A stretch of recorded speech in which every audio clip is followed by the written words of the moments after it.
오늘은 예수님께서 우리 죄를 위하여 십자가에 달리신 성금요일입니다. 예수님께서 십자가에 달리셨을 때에 7가지의 말씀을 하셨습니다. 그것을 흔히 가상실현이라고 합니다. 그 중에 4번째에 나의 하나님 어찌하여 나를 버리셨나이까. 엘리 엘리 라마 사박다니. 예수님께서 4번째 하신 이 말씀이 우리가 함께 나누는 오늘 시편 22편의 말씀이 나오고 있습니다. 시편 22편에 대하여서 수많은 신학자들은 예수님의 고난 당하심을 드러낸 시편이라고 평가하고 있습니다. 그 중에 구약학자인 데렉 키드는 예수님의 이 구속 시편에 대해서 이 시편의 20편에서 아주 놀랍게 평가하면서 그는 이렇게 말하였습니다. 그리스도인이라면 누구나 이 시를 읽으면서 십자가 처형에 생생하게 직면하지 않을 수 없다. 또 우리 알고 있는 유명한 설교자인 찰스 스펄처는 많은 시편 중에서 이 시편 22편은 십자가의 시편이다 라고 평가하였습니다. 그리고 제임스 존스턴이라는 미국 신학자는 이렇게 말합니다. 구약에서 예수님의 죽음과 부활에 대하여 가장 선명하고 주목할 만한 그림으로 돋보인다. 이렇게 22편에 대해서 평가하고 있습니다. 그만큼 시편 22편은 예수님의 죽음과 부활에 대해서 너무나 선명하게 우리에게 말하고 있습니다. 사복음서는 예수님의 순환에 대해서 너무나 자세하게 기록하였는데 이 사복음서에서 예수님의 순환에 기록하면서 구약 본문에 무려 13개를 인용합니다. 그런데 그 13개 중에서 9개가 시편에 나옵니다. 그런데 그 9개 중에서 무려 5개가 오늘 시편 22편 말씀에 기록되어져 있는 말씀입니다. 그만큼 시편 22편은 예수님의 고난과 부활에 대해서 선명하게 말하고 있습니다. 이 시편은 예수님의 이 영혼의 어두운 밤에 대해서 그렇게 노래한 시입니다. 우리가 인생을 살다 보면 우리 나름대로의 이 영혼의 어두운 밤이 있습니다. 하나님을 믿는데 우리 인생 가운데 고난이 떠나가지 않고 마치 하나님이 우리를 버리실 것과 같은 그런 경험을 우리는 할 때가 있습니다. 수많은 사람들이 예수 믿을 때에 예수 믿음 말미암아 복을 받고 자신의 인생이 잘 될 것이다 라는 생각을 합니다. 하지만 성경은 예수 믿는 사람들에게 고난이 있다라고 말합니다. 예수 믿지 않아도 고난은 우리 인생 가운데 차고도 많이 찾아옵니다. 그런 예수 믿는 우리들이 이 땅을 살아가면서 경험하는 것이 바로 고난입니다. 빌립보서 1장 29절에서 그리스도를 위하여 너에게 은혜를 주신 것은 다만 그를 믿을 뿐 아니라 고난도 함께 받게 하려 함이라 라고 말합니다. 이 땅의 삶이 참으로 고달파서 예수 믿는데 예수 믿는 불구하고 우리 인생에 이런 고난들이 떠나가지 않습니다. 하지만 이런 고난들은 우리에게 유익이 있습니다. 우리의 신앙이 단단해집니다. 더 나아가서 하나님의 이 도우심과 하나님과의 이 친밀함을 고난을 통하여 겪게 됩니다. 그러나 아무리 이렇게 고난이 유익하다 할지라도 우리가 고난을 당할 때에 참으로 우리는 인생의 쓰라림과 고통을 경험할 수밖에 없습니다. 오늘 시편 22편의 기자였던 다윗이 그러하였습니다. 다윗은 시편 20편에서 자신이 고난 당함을 그렇게 우리에게 보여주고 있습니다. 그런데 이 시편이 언제 기록되었는지 어떤 배경에 기록되었는지를 정확하게 알 수는 없습니다. 하지만 다윗은 자신의 인생에 당했던 수많은 고난을 이 시편 20편에서 우리에게 노래하고 있습니다. 그러면서 동시에 예수님의 순환당하심, 예수님의 고난당하심에 대하여 이 시편 20편을 통하여서 우리에게 증거하고 있습니다. 첫 번째 따라하겠습니다. 하나님께 버림받으신 예수님. 하나님께 버림받으신 예수님. 우리 1절, 2절 말씀, 특히 1절 말씀을 읽어보겠습니다. 1절 시작. 내 하나님이여, 내 하나님이여, 어찌 나를 버리셨나이까? 어찌 나를 멀리하여 돕지 아니하시오며 내 신음 소리를 듣지 아니하시나이까? 내 하나님이여, 내 하나님이여, 어찌 나를 버리셨나이까? 어찌 나를 멀리하여 돕지 아니하시나이까? 영국의 대문호인 윌리엄 셰익스피어는 고난이 우리에게 찾아올 때는 스파이처럼 한 명, 두 명 찾아오는 것이 아니라 대부대로 찾아온다 라는 말을 그의 희곡인 햄릿에서 고백을 하였습니다. 어쩌면 이 윌리엄 셰익스피어가 햄릿에서 말한 것처럼 우리의 인생에는 고난이 찾아와도 한 가지 와서 끝나는 것이 아니라 마치 수많은 군대가 몰려오는 것처럼 한꺼번에 몰려올 때가 얼마나 많은지 모릅니다. 그래서 우리는 그 고난 당할 때마다 내 하나님이여, 내 하나님이여, 어찌하여 나를 돕지 아니하시나이까? 어찌하여 나를 멀리 하시나이까? 이런 고백을 우리가 할 수밖에 없습니다. 다윗은 어떤 사람이었습니까? 다윗은 믿음의 사람이었고 하나님과 동행한 사람이었고 또 하나님의 마음에 합한 사람이라는 훌륭한 평가를 받았던 사람이었습니다. 그러나 이 다윗의 인생에 고난이 결코 떠나가지 않았습니다. 사울로부터 13년이라는 쫓김을 당하면서 광야에서 정처 없이 떠도는 불황자의 생활을 다윗은 했습니다. 수많은 전쟁을 치르면서 자신의 목숨을 잃을 수 있는 많은 위기들을 경험하였습니다. 그리고 밧세바 범죄 이후로 하나님의 징계를 받음을 통하여 그들이 다윗의 인생에 참으로 많은 고난들이 있었습니다. 그럼에도 불구하고 다윗은 하나님과 정말로 친밀하였습니다. 1절에 말하는 것처럼 다윗은 하나님을 향하여서 내 하나님이요, 내 하나님이요. 다윗은 비록 고난당한 가운데 있지만 하나님을 향하여서 내 하나님이요, 내 하나님이요 고백할 만큼 하나님과 아주 친밀한 관계를 누렸던 사람이었습니다. 그러나 여러분, 오늘날 믿음의 성도들이 얼마나 이 다윗처럼 하나님과 친밀한 삶을 살아가지 못하는 것이 얼마나 많은지 모릅니다. 오늘날 많은 사람은 참으로 분주합니다. 먹고 살기에 바쁘고 공부하기에 바쁘고 또 수많은 페이스북이라든지 유튜브라든지 정말 우리의 마음을 뺏길 수 있는 것들이 너무나 많습니다.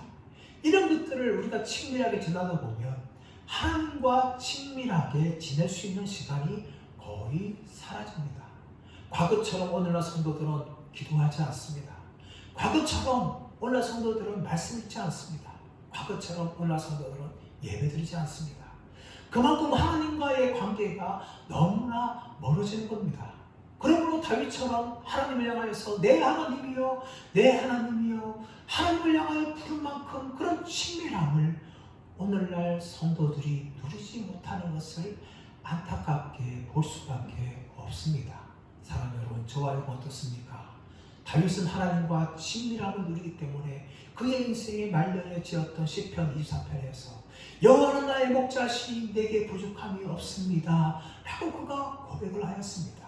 이 다윗의 고백만큼이나 우리는 하나님을 향하여서 여호와는 나의 목자시니 내게 부족함이 없습니다 라고 고백할 수 있는 사람들이 되어야 될 줄 믿습니다.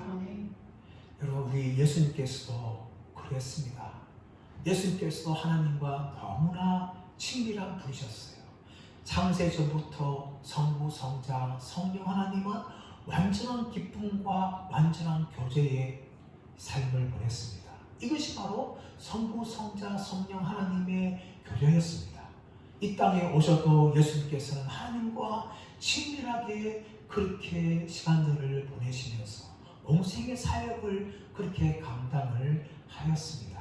이것이 바로 우리 예수님의 삶이었습니다. 다윗도 그러하였습니다. 다윗도 내 하나님이여 내 하나님이여 라고 부를 만큼 하나님과 친밀한 삶을 누렸습니다. 근데 여러분, 이런 다윗이 어떻게 기도하고 있습니까? 1절 계속해서 보시면 어찌하여 나를 멀리하여 돕지 아니하시오며 어찌하여 나를 버리셨나이까? 어찌하여 나를 멀리하여 돕지 아니하시오며 라고 말합니다. 다윗은 하나님을 향하여서 내 하나님이여 내 하나님이여 말하면서 어찌하여 나를 돕지 아니하십니까? 어찌하여 나를 멀리하셨나이까? 이렇게 말하는 것입니다. 사랑 여러분, 이런 다윗의 고백은 이 성경에 나오는 수많은 하나님의 약속과 비교해 볼 때 정말 동떨어진 그런 외침입니다. 성경에 보십시오. 하나님이 이스라엘 백성들과 또 믿음의 사람들 향하여 하신 약속이 무엇입니까? 내가 너와 함께 하겠다. 내가 너를 버리지 않겠다. 내가 너를 도와주겠다. 이것이 성경이 곳곳에 나오는 것입니다. 그런데 오늘 다윗은 나를 어찌하여 멀리 버리셨나이까? 어찌하여 나를 멀리하여 돕지 아니하십니까? 그렇게 다윗이 고백을 하고 있는 것입니다. 창세기 15장 1절에서 아브라함이 롯을 구출한 후에 아돌멜렉 연합군의 공격을 두려워할 때에 두려워 말라. 나는 내 방패, 나는 내 상급이다. 그렇게 하나님이 말씀하셨습니다. 그뿐만 아니라 여호수아가 모세가 죽은 후에 모세를 뒤이어서 지도자가 데려갈 때에 강하고 담대하라. 두려워하지 말라. 내가 너와 함께하다. 이것이 하나님의 약속이었습니다. 이사야 41장에서 보시면 두려워하지 말라. 내가 너와 함께하며 놀라지 말라. 나는 내 하나님이 됩니다. 내가 너를 굳세게 하리라. 내가 참으로 너를 도와주리라. 내가 참으로 나의 오른손을 붙들어 주리라. 이렇게 하나님이 성경 곳곳에 믿음의 성도들과 이스라엘 백성을 향하여 약속하였습니다. 그러나 여러분, 다윗은 지금 이런 하나님의 약속과 달리 어떻게 고백을 하고 있습니까? 하나님, 어찌하여 나를 버리셨나이까? 어찌하여 나를 멀리 하셨나이까? 이것이 다윗의 고백입니다. 이런 다윗의 고백처럼 우리의 인생에서도 얼마나 하나님이 나를 버리신 것 같고 얼마나 나를 돕지 않는 것 같은 그런 경험들을 참으로 많이 할 때가 있습니다. 오늘 다윗처럼 그렇게 우리도 기도할 수가 있는 거죠. 그뿐만 아니라 다윗은 이렇게 또 기도합니다. 22장 1절 하반절 말씀 보시면 내 신음소리를 듣지 아니하시나이까? 내 하나님이여 내가 낮에도 부르짖고 밤에도 잠잠하지 아니하오나 응답하지 아니하시나이다. 다윗은 하나님을 향하여서 내 신음소리를 듣지 아니하시나이까? 라고 이야기합니다. 사실 내 신음소리라고 이 개역 개정은 번역하였지만 너무나 약한 번역이에요. 이 신음소리가 아니라 나의 고함소리라고 번역하는 게 훨씬 더 정확한 번역입니다. 왜냐하면 이 신음소리에 해당하는 히브리 단어 쇠아가라는 이 단어는 사자가 어랑거리며 부르짖는 소리라, 사람이 고통 가운데 비명 지르고 고함 지르는 그런 소리예요. 그러므로 나의 신음소리가 아니라 나의 고함 소리를 듣지 아니하시나이까? 라고 번역하는 게 훨씬 더 이 실감 있는 번역이에요. 그뿐만 아니라 2절 말씀 보시면 내 하나님이여 내가 낮에도 부르짖고 밤에도 잠잠하지 아니하오나 응답하지 아니하나이다. 다윗은 너무나 고통스러워서 낮에도 부르짖고 밤에도 잠잠하지 않고 부르짖지만 하나님이 자신의 기도를 자신의 부르짖음에 응답하지 않는다라고 말하는 것입니다. 사람이 우리가 고난 당할 때에 때로 그 고난이 너무나 고통스러워서 하나님께 부르짖으며 기도합니다. 그렇게 기도할 때에 하나님은 우리의 고함 소리를, 우리의 외침 소리를 듣지 않는 것처럼 느껴질 때가 얼마나 많은지 모릅니다. 다윗이 자신에 찾아오는 수많은 고통을 당하면서 그렇게 부르짖고 고함쳤지만 하나님은 이 다윗의 소리에 응답하지 않으셨습니다. 이런 경험을 바로 예수 그리스도에서 하셨습니다. 예수님께서는 하나님 아버지와 너무나 친밀하셔서 이 땅의 공생의 삶을 살아갈 때에 늘 기도하는 삶을 살았습니다. 새벽에도 기도하시고 공생의 사역 가운데 혼자 물러가서 조용한 데서 기도하시고 때로는 밤에 철하면서 기도하시고 예수님께서는 하나님 아버지와 친밀하게 기도하는 삶을 사셨습니다. 그러나 여러분 십자가 앞두고 겟세마네 동산에서 아버지요 할 수만 있거든 이 잔을 내게서 지나가게 없었어. 그렇게 기도를 하셨지만 하나님께서는 예수님의 그 부르짖는 소리에 응답하지 않았습니다. 그래서 예수님께서는 자신의 십자가 지는 것이 당연히 하나님의 뜻인 줄 알고 받아들이신 거죠. 나의 원대로 하지 마옵시고 아버지의 원대로 하옵소서. 그렇게 3번이나 예수님은 겟세마네 동산에서 부르짖으며 기도하셨습니다. 그뿐만 아니라 십자가에 달려셨어. 엘리 엘리 라마 사박다니 나의 하나님 어찌하여 나를 불쌍하니까 라고 부르짖었지만 하나님께서는 얼굴을 돌리시고 예수님의 부르짖는 소리에 전혀 귀를 기울이지 않으시고 예수님을 십자가에 버리셨습니다. 이처럼 예수님의 십자가의 죽음은 하나님께로부터 버림받는 외면당하는 예수님의 죽음이었습니다. 두 번째 예수님께서는 십자가에서 사람들에게 버림을 받습니다. 예수님은 하나님에게만 버림받은 것이 아니었습니다.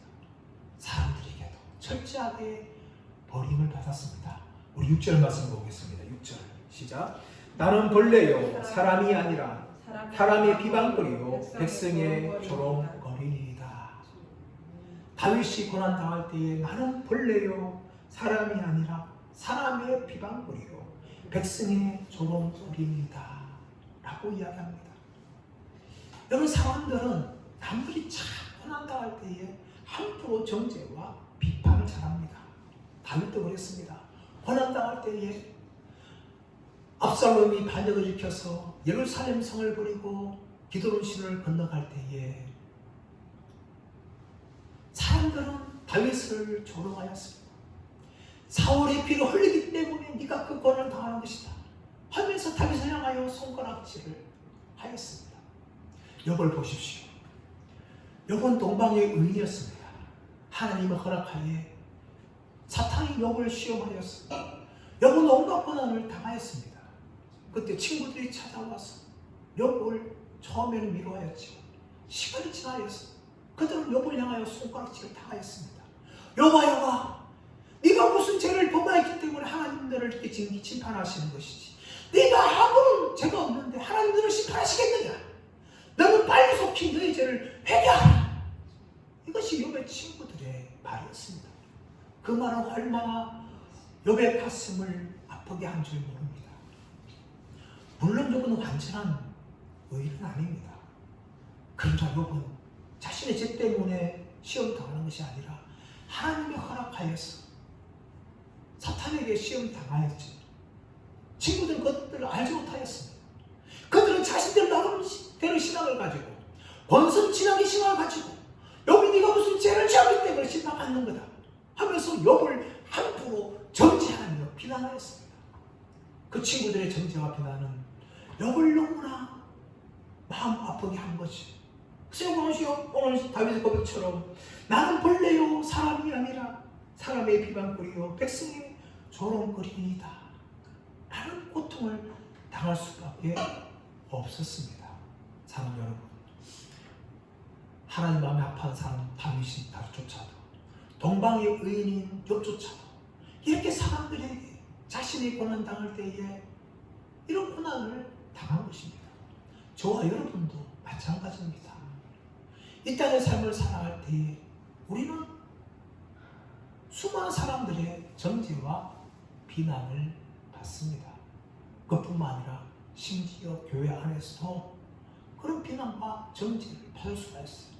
내가 알지 못하는 고난을 당하여도 사람들은 네가 죄를 짓기 때문에 이런 고난을 당하지 라고 그렇게 사람들을 함부로 판단하며 정죄할 때가 얼마나 많은지 모릅니다.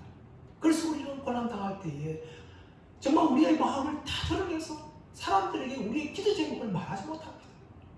위로하는 것 같으면서도 뒤로 돌아가면 다른 사람들의 말에서 우리를 정죄하고 비난하는 소리를 우리가 너무나 쉽게 듣기 때문에 우리의 마음을 함부로 말하지 못하는 것입니다.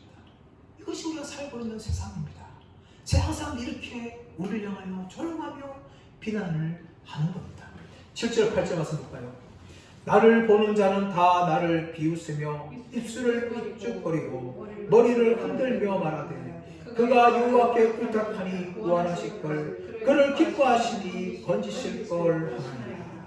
나를 보는 자는 다 나를 비웃으며 입죽을 삐죽거리고 머리를 흔들며 말하되 그가 여호와께 의탁하니 구원하실 걸 그를 기뻐하시니 건지실 걸 하나이다. 여러분, 다윗은 이렇게 사람들의 조롱을 당하였습니다. 그런데 여러분, 이런 조롱은요, 예수님께서 십자가 위에서 당한 것입니다. 지나가는 사람마다 머리를 흔들며 예수님을 모욕을 하였습니다. 그가 하나님을 신뢰하고 하나님의 아들이니까 구원을 받을 것이다 하면서 사람들은 예수님을 향하여 조롱을 하였던 것입니다. 이것이 사람들의 모습입니다. 그런데 여러분, 사람들은 이걸로 끝난 것이 아니라 더 강하게 다윗을 향하여 공격하며 비난을 하였습니다. 우리 12절, 13절 말씀 보겠습니다. 시작. 많은 황소가 나를 애워싸며 바산의 힘센 소들이 나를 둘러쌌으며 내게 그 입을 벌림이 찢으며 부르짖는 사자 같으니이다. 이들이 얼마나 다윗을 공격했는가 하면 많은 황소가 나를 애워싸며 바산의 힘센 소들이 나를 둘러쌌으며 내게 그 입을 벌림이 찢으며 부르짖는 사자 같으니이다 라고 말하고 있는 것입니다. 많은 황소, 바산의 힘센 소들, 여기 이들은 강력한 힘을 가진 것들을 말합니다. 특히 이 바산이라는 것은 오늘날 골란고원이라고 이야기합니다. 중동 전쟁을 통해서 이 시리아에 있는 이 골란고원 땅을 이스라엘이 차지하였어요. 이 골란고원은요, 해발 1000m 지대에 있는 고원인데 이곳에 아주 비가 많이 내립니다. 비가 너무 강수량이 풍부하니까 그것에 아주 좋은 풍성한 목초지가 형성되어지는 거예요.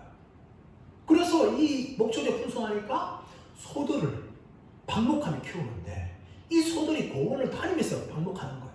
그 얼마나 이게 좋은 풀을 먹고 힘이 강해지겠습니까? 그런 소들이 이 바산의 소들이에요. 바산의 힘센 소들이 나를 둘러쌌으며 강력한 힘을 가진 자들이 다윗을 향하여 정죄하고 비난했다라고 말합니다. 13절에는 그 입을 벌림이 찢으며 부르짖는 사자 같으니이다. 여러분, 사자가 얼마나 용맹한 짐승입니까? 그 사자처럼 다윗을 향하여 다윗의 적들과 원수들이 공격하고 있다라고 다윗이 그렇게 고백을 합니다. 이것이 바로 다윗의 고백인데 16절 더 고백하고 있습니다. 개들이 나를 애워쌌으며 악한 무리가 나를 불러 내 수적을 찔렀나이다. 이 개들은요, 야생개예요. 요즘에 사람들이 개들을 버립니다. 그래서 살아보면 야생개들이 참 많아요. 서울 파라선 같은 경우도 등산객들을 위협하는 야생개들이 굉장히 많이 돌아다닙니다. 얼마나 끝입니까? 집에서 키웠던 이 반려견일 때는 그래도 주인의 말 잘 듣고 순종적인데, 근데 얘네 주인이 버리니까 야생에서 그냥 다니는 거예요. 그런 야생개들 굉장히 거칠고 사납습니다. 그런 야생개들처럼 원수들이 지금 다윗을 공격하면서 급기야 내 수족을 찔렀나이다 라고 말합니다.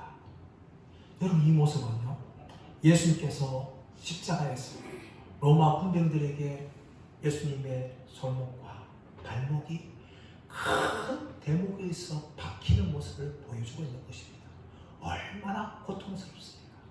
다윗이 지금 자신의 원수들과 적들에 둘러싸서 마치 힘센 소들과 같이 사나운 사자와 같이 그리고 야생의 개들처럼 다윗을 향하여 공격하고 비판하고 정죄하는 가운데 마치 자신의 수족이 찔리는 고통을 타고 이야기하면서 이 다윗의 이 고백은 바로 예수님께서 로마 군병들에게 십자가의 큰 대목에서 박히는 장면을 보여주고 있는 것입니다. 여러분, 이런 다윗의 이런 고통들은 이것으로만 끝난 것이 아니에요. 우리 14절 15절 말씀 볼까요? 14절 15절. 나는 물같이 쏟아졌으며 내 모든 뼈는 어그러졌으며 내 마음은 밀랍 같아서 내 속에서 녹았으며 내 힘이 말라 질그릇 조각 같고 내 혀가 이 천장에 붙었나이다. 아멘. 나는 물같이 쏟아졌으며 내 모든 뼈가 어그러졌으며. 여러분, 예수님께서 십자가에 달렸을 때에 그 십자가에 달릴 때마다 이제 몸이 앞으로 처집니다. 그때 근육들은 터져나가고 뼈들은 어그러지는 거죠. 그런 장면을 지금 다윗이 지금 노래하고 있는 것입니다. 더 나아가서 15절 말씀 보시면 내 혀가 이 천장에 붙었나이다. 얼마나 삶에 수많은 스트레스 가운데 있으면 입이 바짝 마르는 거죠.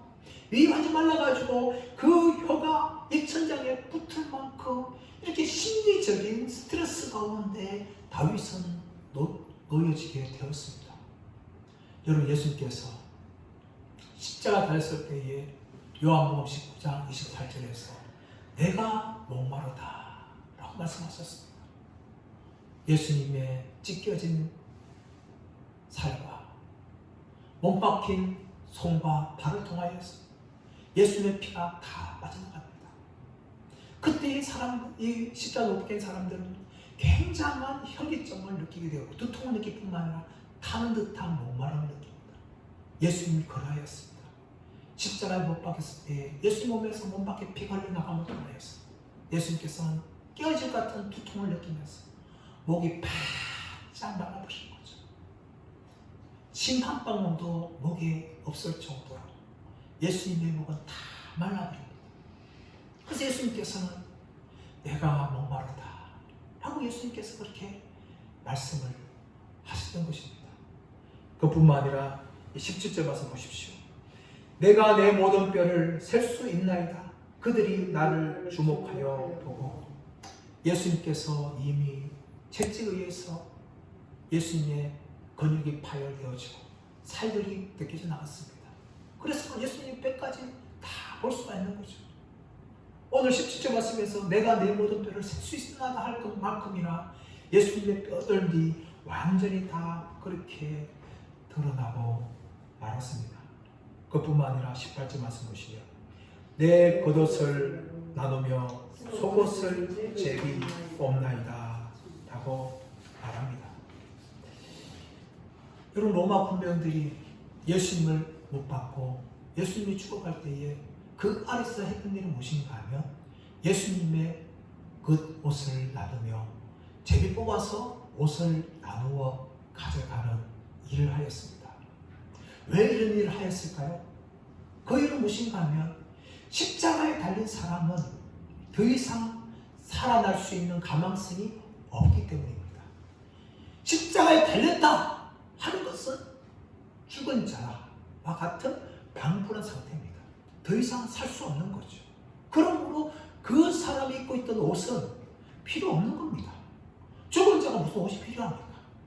십자가에 발가벗겨서 그렇게 못 박혀 죽는 그 죄수에게 더 이상 옷이 필요 없기 때문에 그 죄수가 입었던 비싼 겉옷이라든지 이 속옷들을 로마 군병들이 그렇게 나누고 간 겁니다. 마찬가지로 예수님께서 십자가에 달려서 죽어갈 때에 로마 군병들은 오늘 이 다윗이 예언한 것처럼 예수님이 십자가 아래에서 제비를 걷어며 예수님의 겉옷과 속옷을 그렇게 나누어 갔습니다. 왜냐하면 로마 군병들의 눈에는 예수님이 죽은 자였기 때문입니다. 그러나 여러분, 예수님의 이런 죽음은 예수님의 죄 때문에 죽은 것이 아니었습니다. 예수님은 우리의 죄를 위하여 죽으셨습니다. 우리의 죄 때문에 창세전부터 영광스럽게 기쁨의 교제를 하였던 하나님 아버지로부터 철저하게 버림받으셨고 외면당하셨습니다. 십자가에서 엘리 엘리 라마 사박다니 나의 하나님 나의 하나님 어찌하여 나를 버리셨나이까 라고 외치셨지만 하나님은 그 외침조차도 듣지 아니하시고 우리의 죄를 짊어지신 예수님을 향하여서 하나님의 저주를 쏟아 부으셨던 것입니다. 하나님의 아들이신 예수님께서는 우리의 죄 때문에 그렇게 철저하게 버림을 받으셨습니다. 우리는 양같이 각기 제 길로 다 갔지만 하나님 아버지께서는 우리의 죄악을 예수 그리스도에게 담당시키셨습니다. 그리고 그 예수님을 향하여서 우리에게 퍼부어야 될 모든 하나님의 진노의 심판을 퍼부으셨던 것입니다. 예수님께서는 우리의 죄 때문에 하나님의 모든 저주와 진노의 심판을 다 감당하시고 십자가에서 죽으셨습니다. 누구를 위한 죽음입니까? 바로 저와 여러분을 위한 죽음입니다. 예수님의 죽으심과 예수님의 버림받으심을 인하여서 우리는 새 생명을 얻게 되었고 하나님의 자녀로 용납받게 되었습니다. 그 일이 바로 2000년 전에 갈보리 언덕의 십자가에서 달리신 예수 그리스도 말미암아 우리에게 주어진 놀라운 은혜입니다. 저와 여러분이 이 은혜를 받은 자로서 이번 고난주간을 마무리하면서 하나님, 나에게 십자가의 그 은혜와 그 십자가의 그 사랑이 나에게 충만히 임하게 원하고 나의 평생에 그 십자가의 은혜를 잊지 않고 그 사랑에 감격하면서 살아갈 수 있는 믿음의 사람들이 되게 하여 주옵소서. 이런 기도를 가지고 평생을 살아가시는 저와 여러분 되시기를 예수님의 이름으로 축원합니다.